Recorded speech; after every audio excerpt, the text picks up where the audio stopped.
Computer. I need a new one.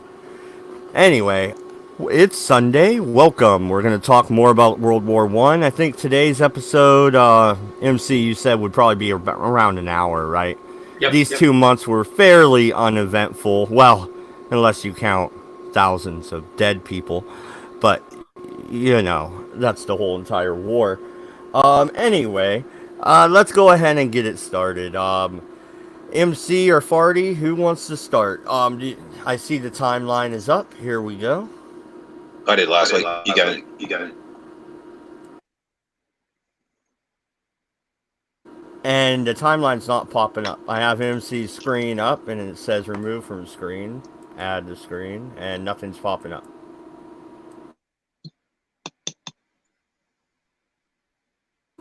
I see Matt Barkley's in the chat. What's up, Matt? How are you doing?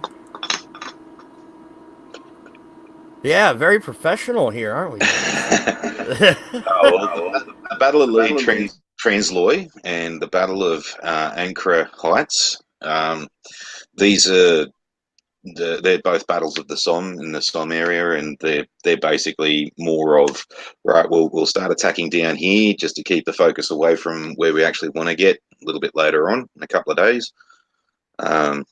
Pretty uneventful there. It's just another it's a distraction battle, so there's no real land being taken or any objectives being held or anything like that. Just a lot of people dying. So was this a prelude for the more main attack then? In some respects, yeah. We're also coming up to the end of the year where there's a lot of this attitude, this will be over by Christmas, comes around again. And you'll find that some of these battles will start to ramp up in the forethought of, oh, maybe this will end by Christmas, so we better go and grab as much land as we can. Yeah, no, and MC, your screen, it's now showing something, but it's just showing us on it. Yeah, you need to share tab. How's that? There we go. Success. Sorry about that. I don't know what happened, but I got bounced. And I don't think it was actually StreamYards this time. I think it was actually my computer and Chrome this time that did it. Use Firefox, it's better. I'm not a fan of Firefox. I'm really not. And there are issues with Pale Moon. So, okay, let's start off the bat with the Battle of Transloy, and Arkner Heights. And you can take a look at that. This is the map of what they did. All right.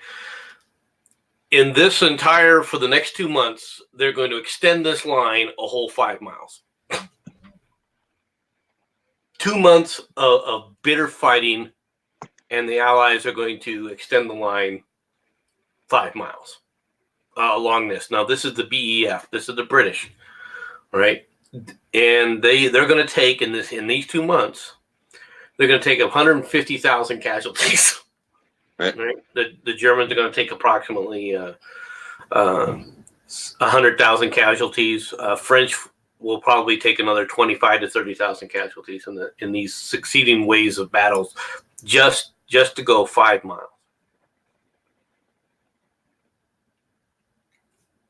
And you can see just how they've gone through this right here. All right. They have now, I think, if I'm not mistaken, Farty figured out the problem with the shells, and they've now starting to get in plunging fire shells. But the Germans, one of the things that they encountered in this latter part of this battle, they're starting to realize there's a problem when you're taking territory, in that going across this no man's land, all right. Once you're on the other side of it, you still got to bring in supplies, you got to bring in troops, you got to bring in men, and it's a moonscape. It's a destroyed area, right? So logistics slows down as a result in the mud and so forth. It's good you brought that up, because this is part of the reason why it was so hard to take and hold those trenches, because in the German systems there was several layers of trenches behind the front lines. There was your secondary trenches, your support trenches behind that, and then way further behind that there were supply line trenches with artillery and things like that to cover the front trenches. So once you finally get that first line of trenches, almost instantly there's a German response coming up through saps and trench lines and things like that to come up and meet you. And with the bullshit you went through just to get to the front line, you've probably wiped out half to 3/4 of your forces by the time you actually hit their trenches, and then they're pretty much just mopping up. And that's another aspect of this, is just really bloody. And yes, it is very, very difficult to bring up your supplies once you've taken their front lines to continue to hold them. Now, it's not just that they've figured out the shells. It's around about this time when they've figured out the combined arms sort of aspect of it. And now the artillery is sort of going, okay, if we can better time our, because this is the complaints that have been happening, is that the artillery are either firing too short, drop shorts, or they're firing too far afield, and they're missing their actual intended target. And also they're also ending the barrage too early, which is something I made mention before. And this was a problem with your communications lines. They had runners instead of actual like field telephones and stuff like that to the front. So by the time your runners got up to the front, he's going, oh, they're going to end the barrage in 10 minutes. And then all of a sudden the shells stop. What you had there was a lot of commanders going, well, fuck, that must have been the go message. Quick, go, go, go. The artillery stopped. And by that stage, the Germans are like, oh, artillery stopped. Quick, go man the machine gun. Just in time for the guys to get out of their trenches and be mowed down. So the theory of walking fire, like walking the fire in a wall in front of your advancing infantry, moving that up with them so that when the artillery either moves past the enemy front lines or when they finally stop, your troops are literally right there on the spot, ready to just jump into the enemy trenches that have hopefully been mashed to hell and killed everybody. But that was another tactic they were starting to try about this time in the war. Right. Another problem that they had was you see in this area here, right, where they're talking about the reserves. Reserves are great. Okay, that's a good 15 miles behind the lines. Getting reserves where they need to be is extraordinarily difficult because they don't know where they need to be. They don't know once they gave the over the top, once they jumped over the top of the trench, the generals, until they started getting information coming back to them, would have no idea. All right. In fact, the officers themselves would have literally no idea whether or not these guys were getting anything, whether they had encountered anything, whether or not they were successful, or if there was an area that needed more saturation or anything else. Yep. Now, go ahead. Yeah, and that was another aspect of the moonscape and all that kind of stuff with runners. So you've had maybe the runner has survived through the initial attack. Maybe they've got to a trench. Now he's got to run back across this mud quagmire fucking moonscape of a place that's, you know, uneven terrain and very boggy and all this. He's got to try and get back as quick as he can to say, yes, we've got the trenches now, quick, send the reinforcements. And then by that stage, most of the blokes in the enemy trench have probably been mopped up by German reinforcements. That's if he got back. Yeah, that's if he survived the first, like getting over there in the first place. And this goes back to where technology was. They actually did have the technology to do some of this stuff. All right, if they'd have thought about trying to use it. All right, they did have radios. Now they didn't have them. They didn't have walkie-talkies by any stretch of the imagination, but they could have had a radio backpack that at least would tell them, be able to let the generals know or let the officers behind there know. But nobody, all that's brand new communication. Nobody's even thought about using it in this kind of warfare because that's not how units have done it in the past. All right. So you don't even realize the advantage of such communications could be in a tactical environment versus a strategic environment. And that's what you keep finding with this war. They have new technology, but they don't know what to do with it. in most cases, you'll find that any form of mobile communications was old school K-phone type thing, where a guy with a reel of line actually was walking out a phone line into the enemy's trenches, but he had to sit there with, tapping out Morse code for the next 10 minutes trying to get a message back. They did use this in quite a bit. They used to have like a branch called the camouflage branch. Well, the problem with running line like that though is it was pretty fragile, right? Yeah. Even if you ran the line over the top and you actually got into the other trench and the line wasn't shot up or something like that, the fact that you laid it over the top of barbed wire and razor wire could easily cut the wire, and you wouldn't get any communication back. So it was extraordinarily, clumsy in how they were doing things. And of course, the old ideas of wagging, signal flags, that if you started a signal wag somewhere where the enemy could see you, guess what else you got? Yeah, attention from the enemy. There's a branch called the camouflage branch, and their sole job basically was to go around making fake trees and things like that. Like if there was like a stump of a tree that was still in no man's land that somehow didn't get blown to shit, they'd literally go and make a proper replica of that, like real-to-life replica, but it'd be hollowed out, and there'd be a dude from the signals corps, his little K-phone sitting in there going, beep, beep, beep, beep, no, move your artillery to the left, beep, beep, beep, beep, yep, that's about right. Okay, let's go on to the next thing, unless you want to stop here, man. I have another question.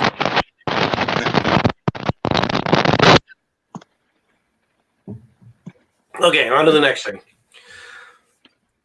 You have the German airship L-31 is destroyed by an airplane near London. They're still trying to, bother London. Now, they're not doing much damage aside from it's just something to report. I don't think in many of these cases anybody was even killed in the vast majority of these raids, were there? They used to call it terror bombing, and the whole point was that, okay, it wasn't mainly going to kill people. That's not the point. It was just more to put fear and dissent and shit in the place. Okay. Exactly, and logistically, it was really to scare people. Both world wars, it didn't really do anything. Okay, so then you have the Battle of Cerna and Monster, which, if you take a look here, I got this map. All right, is in northern Macedonia. All right, it's in this area, and you can see what the terrain is like. You can imagine what fighting in this area was like. All right, this is between the Allied forces and basically the Bulgarians. All right, it's not really successful. They do take a little bit of territory, but overall, all they generate is a ton of casualties. All right. The Battle of Braslav, all right, in Transylvania. This is a counteroffensive by the Austro-Hungarians and the Germans, all right, against the Romanians. Then on the 8th, an important aspect, the German submarine U-53 captures and destroys 5 ships outside of Newport, Rhode Island. Right. And this was a major provocation, all right, that ships were being captured and sunk within sight of the U.S. shore by German submarines. And the Yanks weren't too pleased about that. Well, no American vessel went, but it was still something that was concerned of, because it's like, okay, it's coming closer to us. The entire Atlantic is a problem. And this is a part of the point where the attitude does sort of start to change in America. Okay, this is coming for us, whether we like it or not. This attitude of isolationism, it's a European thing, doesn't really stand anymore. Well, and there's a couple more incidents that happened that are going to add to that in this game. All right. On the next day, the 8th Battle of Isonzo begins, which I told you that's like the Capriato. This is where Ernest Hemingway was getting his chops and acting as an ambulance driver. And of course, it's not it's just a meat grinder, just like the rest of the Western force. Venzelios arrives at Sri Lanka. All right, now Venzelios is the Greek minister, if I'm not mistaken. All right, so he's checking Sri Lanka. This is basically the what's left of the Serbs, right? And the Serb counteroffensive is going to begin pretty soon. Marshal Count Mastraka succeeds with the Marquis Okuma as Japanese prime minister. Not much, really nothing's really changing with the Japanese. The Entente governments send an ultimatum to the Greek governments demanding the surrender of the Greek fleet. Professor Lambros forms a new Greek ministry. The Greek government accepts the demands, and the 8th Battle of Isonzo ends and gets ready for the 9th.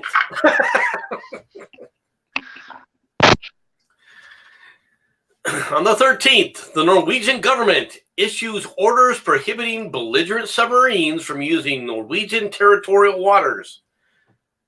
In reality, this has almost very negligible effect, all right, with the exception of it because neither side, at this point in with the technology, all right, it's just saying that they don't want ships being sunk, all right, within sight of their shores. That's really what it comes down to. The Germans were basically patrolling. But the British were patrolling too, because there were goods that were being traded by Norway. Norway was a neutral back and forth to Germany, as well as to the Allies, right, or the Entente, which is what the Entente is. The Transylvanian frontier is crossed by German forces, right, in Romania. The Dakhla Oasis near western Egypt affairs begins. Basically, these are just small little uprisings. Another battle on the Somme ends, which we've already discussed. Then you have this, which is the Russian battleship Imperestia Maria, right, is destroyed by an internal explosion. And yeah, just real quick, that I was fucking muted for some bloody reason. That bloody prohibition order from the Norwegians, that was actually more directed at Germany more than anything else. But they couldn't actually say which country was being belligerent because that would be declaring war. Well, right. I mean, the Germans were obviously the ones who were more affected by it because their fleet of submarines alone were higher. But it also prevents the British from using their ships in there as well. All right. So there was an effect on both sides, but it mainly was. You're right. It was mainly to affect the Germans. Now, if you take a look at this is a Russian ship at Sevastopol. This is in the Black Sea. This is one of the few modern battleships they had in the Black Sea. This is part of the Russian Navy. This ship had a powder magazine go up in port. Why is this important? Because when a ship just blows up in port and they can't say that an enemy did it, people start pointing fingers. Not only that, but the Russians didn't have very many battleships to begin with, and they weren't very good to start with. Well, and this one was actually pretty modern. It was one of the few ones you can see just because of the turrets and everything, how the turrets are arranged. That this was for this time frame. It's a modern warship. Yeah, this is what you call a post dreadnought battleship, and you can tell the post and pre dreadnought battleships because they'll have a main turret both at the front and the back, but the central turrets are actually placed to one side of the center line of the keel. And it's not until they got into the post dreadnought battleships that they realised, hang on a minute, we can get a better arc of fire if we just stuck everything down the center line, so they can fire both sides instead of halving your firepower one way. Thank you for letting me know. I'm no expert at all on battleships. Yeah, this is another thing about this ship was, like I said, this is going to have this begins a real, because of the finger pointing at what was going on, right? It's going to lead to basically a revolution, right? It's the beginning of the Navy in Sevastopol basically revolting against the Tsar. This one could have very well have been a sort of communist sabotage just to try and get dissent proven. There are accusations of that exact thing, that it's an agent provocateur that has caused this, that they're the ones who set the fire in the magazine that sank the ship. Mm. There were a lot of these magazine accidents happening with dreadnought and post-dreadnought battleships, and I explained this with the Leonardo da Vinci last week, and I forgot to mention there too that there was an initial thing that might have been sabotage, but it was just a magazine fuck up, which happened quite a bit, and that's because you didn't have the proper partitions and the airlock doors and all this kind of stuff, where an explosion could just rip straight through the entire insides of a ship that be contained by its armor belt and stuff like that. Yeah. So yeah. Now the shells were not detonated because some of the brave sailors sacrificed their lives to flood the armory, right? So the shells themselves didn't detonate. There were 288 sailors lost. Wow. Right. So this is import, and you lost. If it was like an army unit, you lost like a quarter of a battalion. And in this case, lost is a very sort of applicable term, because an explosion like that would not leave very much in the way of remains. So what's surprising about this is, believe it or not, they actually did, since this was done in port, they were actually able to raise it back up, and they thought about it, but they eventually scrapped it. But they did raise the ship after the sinking. And one more thing about this, when it sank, is that ships sink in various different ways. All right. The worst kind of way that these kind of ships sink, though, was capsizing, and this ship capsized. And what do I mean by capsizing? It went turtle. Well, a capsize is rolling over where the bow and stern do not. The very tip of the bow and the very aftmost part of the stern stay in place, but it rolls over on its side. The only way to go down worse than that is what's called a pitch pole, where you have your bow going over your stern, or your stern over your bow. And I've never heard of any big ship ever doing that. Well, they kind of do that when they get blown in half. The Hood kind of did that. Titanic almost did that, but she snapped in half before it got past the fulcrum. Okay, so then you have the Anglo-French conference held at Calais to discuss Greek participation in the war. Now that they've convinced Greece to capitulate, they're gonna force Greece into the war. Now, would you like olive drab dresses, or are you still good with the white ones? Count Sturgling is assassinated. All right, this was the Austrian premier. Constanza is captured by the German and Bulgarian forces. All right, the affairs of basically the revolt in the Dakla Oasis end. The first offensive battle of Verdun begins. This is the first counteroffensive by the French to try and take back their fort. Of course, the big one, I already mentioned this, Fort Douaumont, all right, by the French forces is recaptured. And the Fort Douaumont will actually go back and forward a couple of times between the Germans and the French, and it's one thing to get up to this fort, but it's another thing to actually take it, because once you hit that front door, there's a spider hole behind that, and then the corridor takes either a left or a right turn, and there's a spider hole in the end of each of those corridors, and then when you get to the next corner, there's another spider hole there, and like literally people are firing machine guns inside of these corridors, making murder holes and stuff like that, and even lobbing grenades and shit through this place. You can go and visit this place and do tours and stuff. You can see bullet strikes and where grenades going off and all sorts of shit.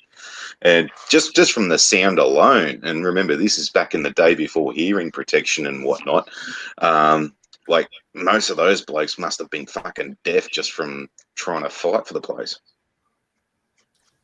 Yeah, no. You have the first German destroyer raid. All right, well, you have Cernavada. I'm sorry, captured by the Bulgarian forces. The first German raid in the Dover Straits.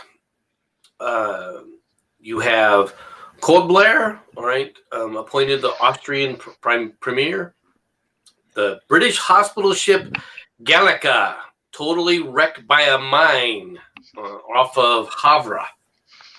This is a big issue, all right, because in a warfare up to this point, they still have this mentality of a gentlemanly code of ethics, and things like hospital ships carrying wounded prisoners is an off limits target. Non-combatant. Okay, well, non-combatants wasn't this was beyond non-combatants. These are wounded soldiers and wounded sailors are not something that are supposed to be targeted. All right, the wounded that are not only out of the fight but are being cared for that as far as a humanitarian issue. All right, were supposed to be protected and nothing was supposed to happen to them. This is actually mentioned. All right, in the British, in the U.S. press, it is one of the things that there's this building of pressure upon America to do something because this stuff is getting out of control. And this is also post a lot of the propaganda posters and all this kind of stuff. And I've said before about the poster with the stormtrooper treading on a nun. That's an actual poster I've actually seen, and that's the kind of thing that they were saying to we were saying to the Americans at the time. It's like, look at these bastards; they'll tread on a nun. If they tread on a nun, what will they do to your mother? Kind of thing. Yep. And this is totally used. Like, look at these bastards now; they sunk a bloody hospital ship, and the whole point of the hospital ships was they were big and white, and they had this gigantic red cross on them. You couldn't miss the bastards. That was the whole point of it. So you definitely couldn't mistake this as a warship of any kind. Regardless, if I remember correctly, initially the Allies claimed that it didn't hit a mine. They initially claimed it hit with a torpedo, if I remember correctly. That a German submarine shot it. Yeah, that's where I was going with that. Initially, they would have capitalized on these cunts sunk a fucking, but mine is a mine. Mine is indiscriminate, and it's not the first hospital ship that'll be taken out by it. In fact, the Olympic, one of the Titanic's sister ships, will be taken out in the Mediterranean by mine, working as a hospital ship. Sharif of Mecca is proclaimed the king of the Arabs. I believe this is King Saud, isn't it? The guy, the predecessor for King Saud of the Saudi royal family. I think so. Yeah. Lieutenant General von Stein succeeds General Wild von Hohenborn as German Minister of War. This is because the war is starting to hit the populace, and people are like, well, how come the war is not over yet? The 9th Battle of Isonzo begins. Fort Vaux, I don't know how do you pronounce that? Fort Vaux, all right, is recaptured. But this is all part of the Verdun campaign. The 9th Battle of Isonzo ends. The King of the Arabs is crowned. Germany and Austria proclaim an independent state of Poland. Okay. Huh. Interesting. This is a blow because this area was controlled and part of the Russian Empire. And what they're trying to do is get the Poles, which Polish is a distinct ethnic, minority. I mean, it's a majority in that area, but overall in the empire, it's a minority, right? It's an attempt to get this group pacified and on their side. They're saying there'll be an independent Poland here. We will not claim this territory as part of Germany, and it's no longer going to be part of Russia. Now, this has ramifications, all right, that we'll be talking about when we talk about the Treaty of Versailles. All right, because Germany had agreed to a Polish state, and that an independent Polish state would exist after the war. Well, then how do you form the state? Because the Allies won, they do certain things that are going to become noticeable, all right, during the Treaty of Versailles. It's going to come back to haunt them, actually. The affair of Darfur, all right, where the ex-Sultan of Darfur is defeated by Sudanian forces.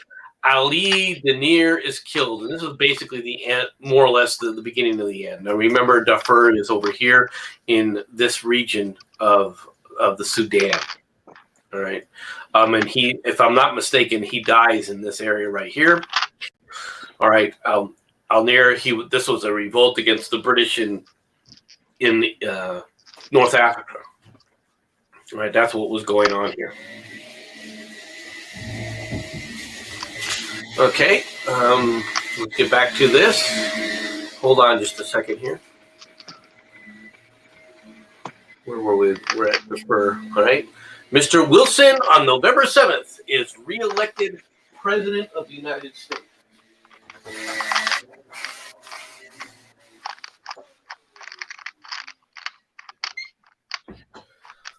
Apologize for that noise. Just had to kill the clean eye. Yeah, so basically, Woodrow Wilson is reelected. Now, Woodrow Wilson's platform was he kept us out of war. Okay? This is going to last a whole few months here, all right, where we're back into a war. All right, where we get dragged back into it. But Woodrow Wilson is an austere individual.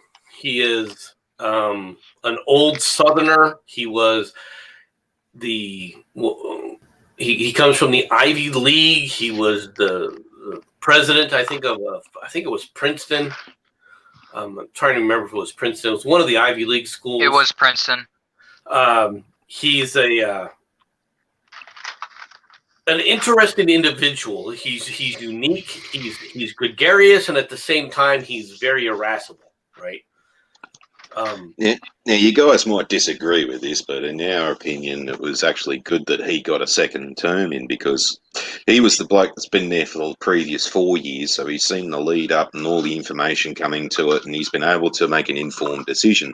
And his informed decision just by, only lasting out of the war for a few more months basically was a culmination of what he'd already been told and all this. If we had gotten another bloke for the next 4 years, it probably would have been an instance that the Americans might not have joined up for the simple reason that this guy needed everything to be explained to him again. Well, from our perspective, it's very possible that your scenario was still unlikely, all right? Because when the Germans, they're unrestricted warfare with. I've been quiet for a majority of the time, but I'm not going to be quiet when it comes to Wilson. Wilson was a real piece of work, and his fucking campaign slogan was a goddamn lie. He wanted us in the war from the fucking beginning. He wanted to create this League of Nations bullshit from the very fucking beginning. He wanted to create the League of Nations, and he did try to broker a peace repeatedly. I don't know if I would say that he wanted the U.S. to go to war. I think that'd be a bit of an overstatement. But where I was going with that was that, like, if Wilson didn't get in, you had a new bloke. Eventually, you probably would have joined the war, but remember, we'd almost gotten everything sorted by about 1918 anyways, and the couple of extra years that would have taken to convince this new bloke to join up, okay, right, don't fucking worry about this, I need to win the next election bullshit, we really need the Americans in now, probably wouldn't have been as much of a thing as what it was when Wilson got in, because we got the Americans a lot earlier, and that did sort of compel the Germans by the end of it that, like, okay, we're definitely not going to win this now. Well, I think that we would have gone in when the Germans and they're getting ready to declare unrestricted warfare. When the Germans do that, it's pretty much a foregone conclusion that the Americans. It's only a matter of time for the Americans to go into war at that point. I don't know about you guys, but I think the amount of war industry that was happening in the United States, especially with stuff like building Lee Enfield SMLE rifles, that kind of was a foregone conclusion at that point. But the unrestricted submarine warfare, I think, it was the final nail in the coffin. Well, having said that, you also are making Mauser-style rifles when you guys did end up entering the war. You basically took the license and went, well, we'll screw that up, put it in the bin. This is now war appropriation, so fuck paying royalties to the Germans. And you actually did lose that court case after World War One, where Mauser had turned around and said, "Hang on a minute, you guys made all of these Springfield rifles off of my design, or you owe me fucking X amount of dollars." And the American government initially went, "Go blow it out your ass," and they took it to court, and the government turned out they couldn't actually tell him to blow it out his ass. Actually, yeah, that is correct. The Springfield rifle is remarkably similar, but it does have some changes to it. But effectively, it's a Mauser K98 just with a battle. little improvement. The Battle of Anchor Heights ends. All right, this is the Battle of the Somme. Southern Persia is occupied by British forces. Beaumont Hill is stormed by British forces. The third affair in the north of Hafiz Corps, which is the northwest frontier of India. This was a revolt as well. And it gets this. If I'm not mistaken, wasn't this like really brutally repressed? Yes, it was, and this is where the Sikhs stood out and got their reputation from, because it was the Sikhs versus the Muslims pretty much. This is the rise of Pakistan and the Muslim state in the Indian Asian region, and what we found was with the Muslims on the British side, they were having a problem with the bullets because they were coated in pig fat, and they refused to touch the bullets. On the plus side, that means that the Pakistanis were doing the same bloody thing. They'd refused to touch British ammunition, which did limit their supply lines and stuff like that. But it was the Sikhs that actually stood out, and they proved themselves as a formidable fighting force and a warrior. That's why you see an Indian with a rag on his head. Don't take the piss out of him, because he's probably more of a hard cunt than you are. The British advance in the Sinai begins. The Inter-Allied Conference held in Paris. The Battle of Targaju in Romania, all right, which we were already talking about it. The battles of the Somme, for all intents and purposes, come to an end. Now, right. One of the things about people get really argue about, right, still to this day, is whether or not the battles of the Somme should have even taken place. In some cases, yes, and in most cases, no. With the absolute lack of results that are being performed, no, it really wasn't worth it. However, at the time, they were figuring some of these feigning battles further down the line just to try and achieve a big blow here. That seemed like it was plausible at the time. Well, there's also the fact that the French in Verdun needed to have the German pressure relieved from them. And it was successful in diverting a lot of German forces, all right, away from Verdun and that area in order to try and stifle any kind of possible British breakthrough. Just real quick, going back to the 15th, the Inter-Allied Conference is held in Paris. Now, we've made mention of that before, that here it actually does go into what it's actually about, the relations between governments and staff, the policies and strategy, inclusions in the war. Now we've got Greece and Poland. So what do we need to do for them? What are they offering us? And all this kind of stuff. So next time you see Inter-Allied Conference, just remember it's those points there, so you don't have to ask me again. Okay. All right. The Monster in Serbia is captured by Allied forces. The Entente governments demand dismissal of the Central Powers at Athens and surrender of the Greek military material. Herr von Jaglo, the German foreign minister, resigns. Count Terauchi relinquishes temporary appointment of the Japanese minister for foreign affairs. Okay, so this is in Japan. Craiova in Romania is taken by German forces. The British hospital ship, the Britannic, is sunk by a mine. Right. Sorry, it was the Britannic, not the Olympic. I mentioned that before with the last hospital ship. Yeah. Funnily enough, one of the nurses that was on the Britannic also survived the Titanic sinking as well. Wow. Yeah. And then when she got offered a trip on the Olympic, she went fuck off. Is appointed the German foreign minister. Zimmerman's name will become quite well known in the United States. All right, not quite yet, but he will become quite well known. The Viscount Monto, appointed Japanese Minister of Foreign Affairs. Orsava in Hungary was taken by the Austro-Hungarian and German forces. German commerce raider Cedar leaves Germany. Seadler. Yeah, I not intentionally butchering that. The Greek provisional government at Salonika declares war on Germany and Bulgaria. Oh, it's Viscount. The S is silent. Okay. Sorry. The British hospital ship, the Bremer Castle, is damaged and beached in the Aegean Sea, possibly mined. Yes. Now that one was a mine, and they did intentionally beach it just so they wouldn't lose the ship. I think you'll find that was quite close to Sicily, from memory. I might be wrong. Mackeson's army effects passage to of the Danube at Isla and Simnitsa. All right, what is this? Mackeson is a German general. All right, and what basically is the Elbe, or the Danube, was a border with Romania. All right, and the crossing of Mackeson's army opens up all of Romania now is open to the German forces. This is a major breakthrough against the Romanians. Also, too, but remember, the Romanians don't know which way to turn at the moment.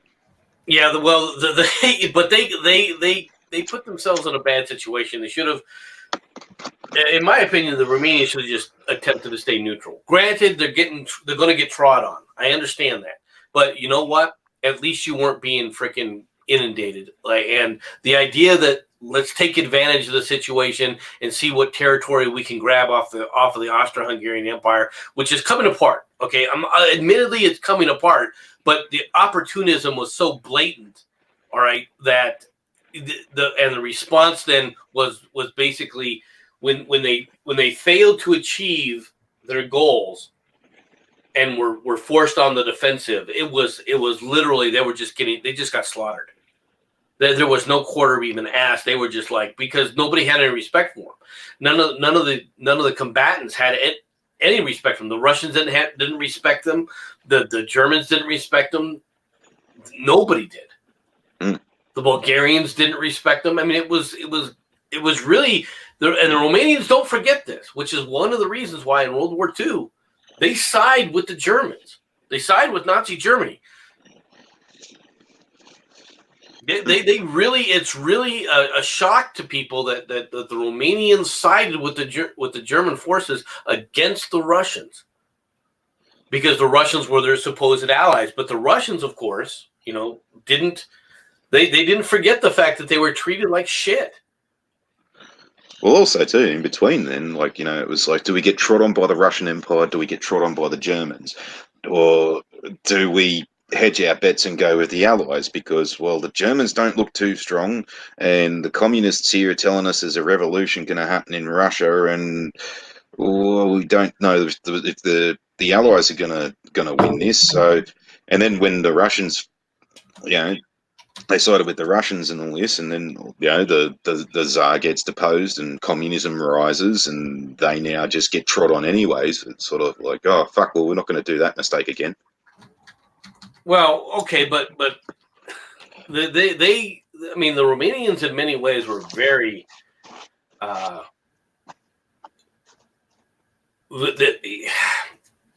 me put it this way: they held a grudge. They definitely held a grudge about this. All right, which is, well, like I said, one of the reasons why they joined the why they joined the Germans in World War II. It definitely is one of the reasons, one of the repercussions that carries on in the war. All right. Sturmer, the Russian premier and foreign minister, resigns and is succeeded by Tepelov. All right. Basically, the Tsar just starts firing people left and right. The ramifications of that is he's going to lose control of the government. The German Air Force is established as a separate branch. Okay. There was a recognition now that the Air Force needs such specialized equipment that in reality, the average, logistics chains aren't going to be enough. It needs to be a separate branch. So the creation of the Luftwaffe basically begins. The second German raid on Lowensoft. All right, this is the Navy attacking the British coastline. And then the French battleship Suffren is sunk by submarine in the Bay of Biscay. And that is this ship right here. You can see it's as you call it, a pre-dreadnought, right? Or Yep. And you see the two white things down the side of it? That's part of their main battery. And they were saying that the big difference is that here you've got half your firepower basically sticking out one side. So if someone circles around you, you can't use these two guns anymore, or these two turrets. And there's post this that they decide to stick them down a center line where they can fight both sides. And the difference between the post-dreadnought and a World War II class fast battleship, and this did have a few iterations between the two wars, was actually placement of turrets. And by World War II, they'd settled on, okay, put most of your firepower forward and 1/3 firepower rearward, or half forward, half rearward. So you do get that forward arc and rear arc. Because they also found too that with the post dreadnoughts, the two turrets down the center line can't fire forward or aft. You still got to present a broadside of some description. Okay, yeah, I mean it's these things are. It's interesting that this battle, that all this is taking place in the middle of things, all right, in the middle of a transition in technology as well. And it's not we talk about communications and airplanes, and those are the most obvious ones, but there's really revolutionary technological changes taking place on these ships as well, because they're going from coal to oil. They're changing the guns. The gun sizes are increasing. The ranges are increasing. Every year, new battleships are coming out that are more powerful than the battleships that succeeded them. And you've also gone from, you've still got a lot of these dreadnought-style ships that still have piston steam turbines as opposed to, piston steam engines as opposed to steam turbines. And the steam turbine is one of the biggest technological advances because it literally doubles the speed of some of these ships. But the reliability, of course, it takes time to iron these things out. The technology and how to utilize it. Okay. The German airship raid on the east coast of England. The L-34 is destroyed by airplane off Hartlepool, and the L-21 is destroyed by an airplane off Yarmouth. The first German daylight airplane raid on London by a single airplane. Now, can you really call that an airplane raid? Well, that's still with the whole, they haven't figured out their doctrine yet. Like the German Air Force has just been given their own service and their own command structure and all this kind of stuff. And they are still working on this terror raid type deal. Where you're not trying to kill people, but the aspect of maybe being killed in this is still rather frightening. So one plane still, they could prove that they do it. Like once you get one plane over a capital city, that's basically a sign saying, well, there's one, there's more. And that's actually stopped the war from happening. I believe it was in Belize. As the HMS Hermes, which is the post-World War II carrier, and this is like early jets. The Hermes was sent to try and sort of resolve this issue, and the captain did like one of the biggest master strokes ever in history. He launched his fighters with no weapons, no bombs or anything, just extra fuel at the most extreme range. Like literally, by the time they got over Belize, it was like not danger close, but bingo fuel. But it was the whole point. Shit, there's British jets overhead. well, the carrier's only getting closer, so we'd better sort of calm down a bit. Yeah, but let's be honest. What was the effect?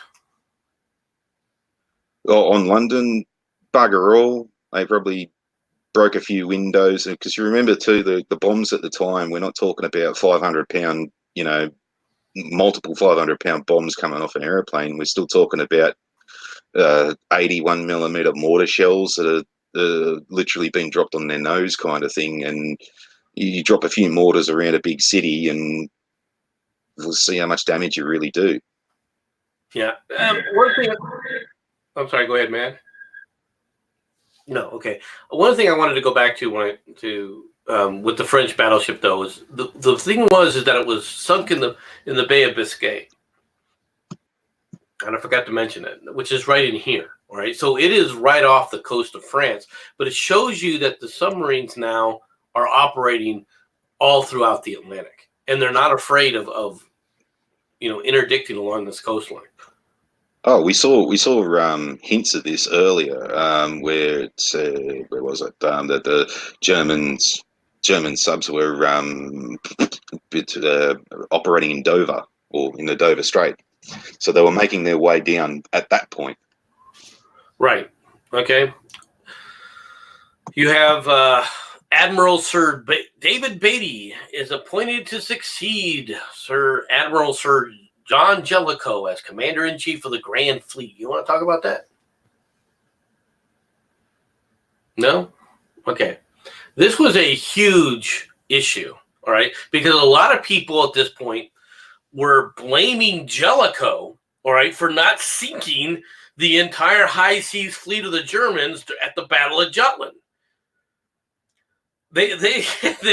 And unfortunately, it's turned into a what do you call it? A media campaign, all right, of who was right and who was wrong at the Battle of Jutland. And Beatty, all right, basically throws Jellicoe under the bus to try and get his job, and ended up succeeding him. And Beatty, while Beatty, was a brave sailor and was willing to take risks. It was the epitome of the kind of sailor that they were looking for in many ways. His actions at Jutland were by no means perfect, especially in the preparation leading up to it, because his ships did atrocious.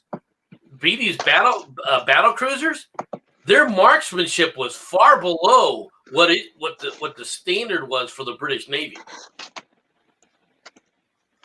Now, granted, he lost several of his ships, and that isn't necessarily his fault with the way the ships were designed, but still, Beatty deserves a lot of censure for the readiness of those battle cruisers prior to engaging Hipper's battle cruisers at the high seas, in the Battle of Jutland, at least in my opinion. Well, there's two parts to that. Right, the British had the strongest navy at the time, and they basically, the last gunnery duel they got into was like the war they had with Napoleon, and then we're talking about tall ships and stuff like that.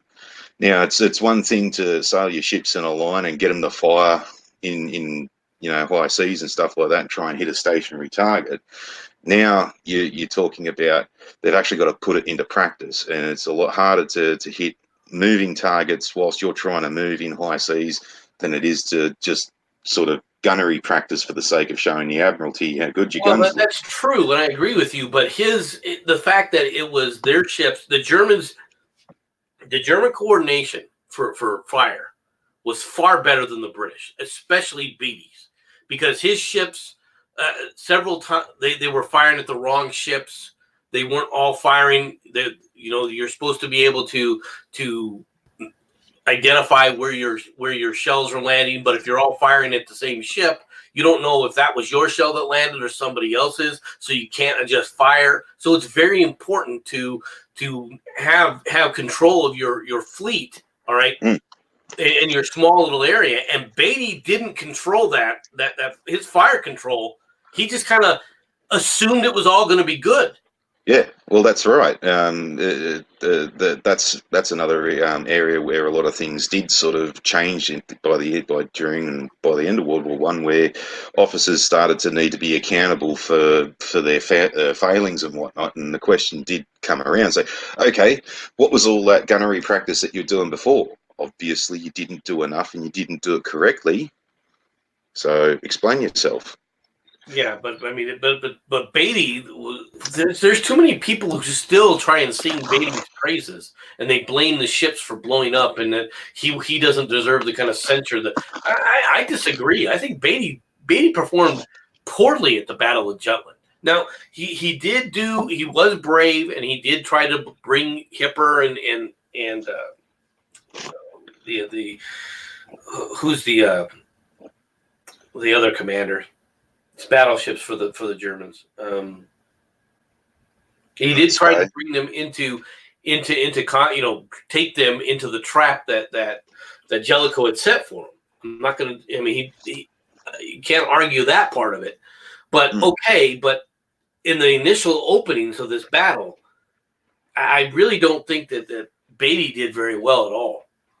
No. Well, my attitude is they should have pressed the attack no matter what, because I really wanted to see the big fucking duel. I kind of think that, the fucking bloody was a bit of a friggin' letdown.